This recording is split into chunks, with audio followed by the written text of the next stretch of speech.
Hey, what's going on, guys?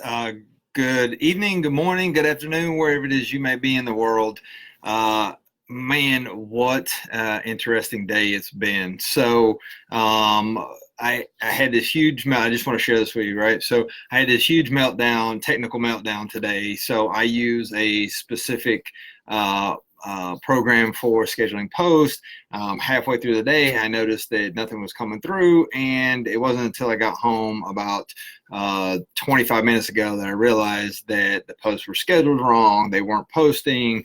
The good part is I have everything scheduled ahead of time for tomorrow, but the bad thing is, I wasn't engaging with my audience today. So with that, guys, I apologize. And I promise we'll have some good stuff tomorrow. Okay. So with that being said, guys, as always, as you're jumping on, make sure you say hello. Let me know where you're coming in from. And if this is our first time meeting, make sure you set your notifications so that way you know when I jump on live. I try to be here 3 to 4 times a week just to provide you guys value and tips and strategies, techniques to help move your business forward. So tonight, guys, we are wrapping up the series of 8 provocative openers guaranteed to keep your prospects' eyes open or on the screen and ears perked up. So we covered 1 through 5 already. And just a quick recap. I put it over in the descriptions, but I'll give it to you real quick. So number 1 was controversy. Number 2 was the big juicy promise. Number 3 was imagine. Number 4 is using a question. And number 5 is using the half sentence. Now, the one thing about those previous 5 and the way I kind of broke them down that way is those are used in storytelling form. Okay, so if you're telling, you're kind of storytelling, those 5 previous openers are good, or types of openers are good. Okay, so tonight what we're going to talk about is 6 through 8. And, hopefully it will give you some momentum to use in your blogs or your emails, the content that you're providing to your audience. Okay. So as always, guys, I am your host, Daniel Carmack. I appreciate you guys being here. I hope this has been helpful for you. But let's get into it. Okay. So number 6 is action. And, action can be used in a few different ways. What I found is a lot of times in a blog or something like that, action is saved for the end. However, using action in the beginning can help grab your prospects or your audience's attention and kind of get them involved in the content that you have for them. Example of action, and I use this in some of my blogs, like let's have some fun. Right. So using that in the beginning, and then I'll ask a crazy question like, would you rather sweat green liquid or fart blue smoke? You know what I mean? So it just kind of gets them engaged, right? As they want to kind of figure out, well, how are we having fun? And then you ask them a crazy question, right? And then they'll give a response, and then it just kind of lightens the mood and gets them engaged with you, right? Another one is, let's play a game. And then you ask, a question that kind of gets them involved, and it lightens the mood. Because a lot of times when we're reading this content, people are so serious and they're just so focused on trying to drive their point that they're not really engaging with their audience and trying to get them involved with it. Or, like we were talking last night with the questions, getting their brain moving. All right. So, action is a good way to kind of get things rolling. Number 7 is using a quote. Now, I want to caution you when using a quote. I'm sure you probably heard, quotes your whole life. And, at one point it was kind of, somebody's job that, in a marketing firm to search this stuff. But fortunately for us, it is, you can Google it, famous quotes, or, you can look on Pinterest. They have, a barrage of different things that you can use. um, the reason why I would caution you is because, kind of like folklore, right? Over time, things get attributed to something. And doing the research for this video series, I found out something that I found kind of interesting was, we associate the quote, insanity is repeating the same action, expecting a different result with Einstein. We'll come to find out Einstein never said that, but it's associated with him, and that's what that's just kind of what we know. It's become folklore, and that's what we believe, right? So I would just caution you to be careful as you're doing those.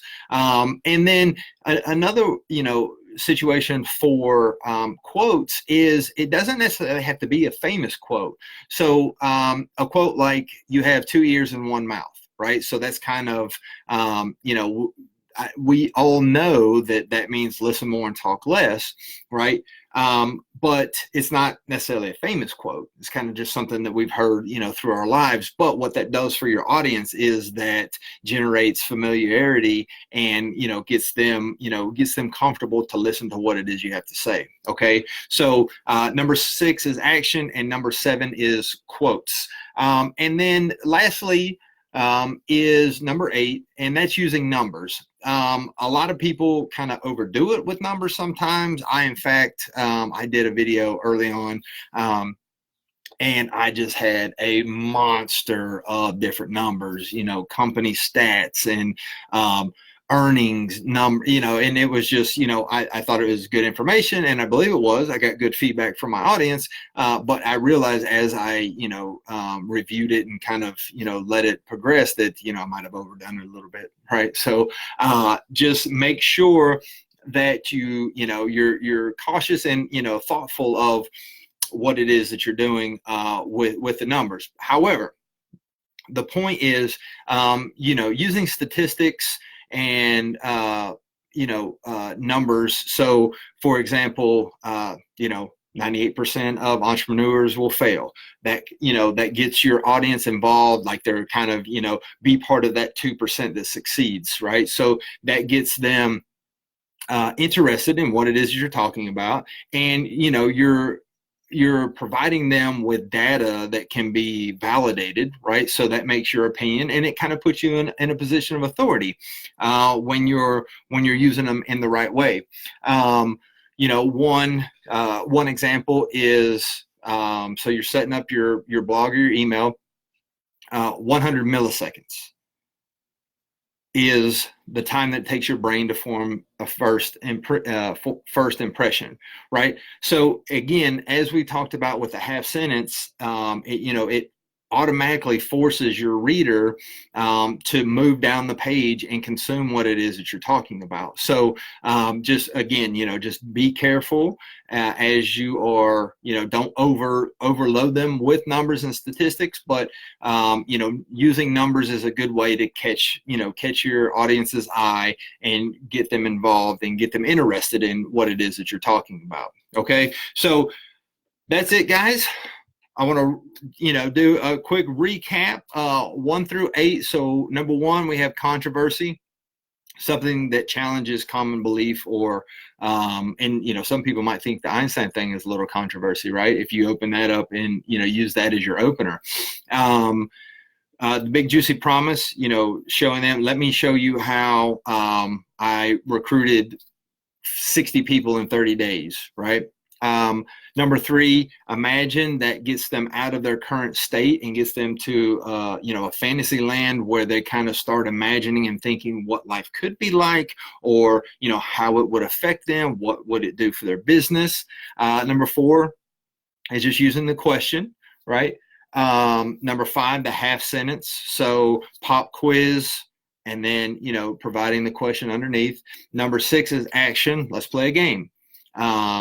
And then number 7 is the quotes. Again, just be careful, right? And then number 8 is numbers, providing statistics, providing data that they can, look at and see. And then that also, like I said, helps, move you into a position of authority by providing that factual data to your audience. So that is it for tonight, guys. Thank you so much for being here. I appreciate you.